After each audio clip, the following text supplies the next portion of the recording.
Panchayat vote ঘিরে অশান্তি অব্যাহত। বারুইপুরের হারদা এলাকায় ভোট প্রচারে গিয়ে খুন পঞ্চায়েত সমিতির তৃণমূল প্রার্থী Shibram Naskar.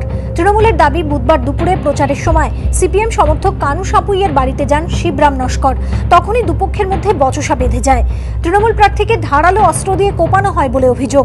National medical college হাসপাতালে নিয়ে গেলে সন্ধ্যে 7টা নাগাদ তৃণমূল প্রার্থী শিবরাম নস্করের মৃত্যু হয়।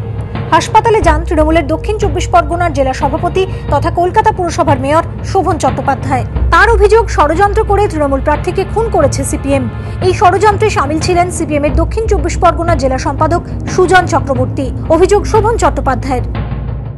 আজ সকাল থেকে প্রচার করবার পরে বাড়ির কাছাকাছি অঞ্চলে আসে এবং সেই সময় তার উপর একটা পরিকল্পিত আক্রমণ হয়েছে। আমি নিজে ডেড বডি দেখলাম। অত্যন্ত নৃশংসভাবে দুটি কোপ রয়েছে। এটা সিপিএম অস্বীকার করতে পারে না। ইভেন জেলা সম্পাদক হিসেবে সুজন চক্রবর্তী নিজের এই পরিকল্পনার সঙ্গে প্রত্যক্ষ এবং পরোক্ষভাবে জড়িয়ে যাওয়ার সম্ভাবনা আমরা কিন্তু উড়িয়ে দিচ্ছি না। যদিও অভিযোগ অস্বীকার করেছেন সুজন চক্রবর্তী। তার দাবি, তৃণমূলের গোষ্ঠীদ্বন্দ্বের জেরেই এই খুন।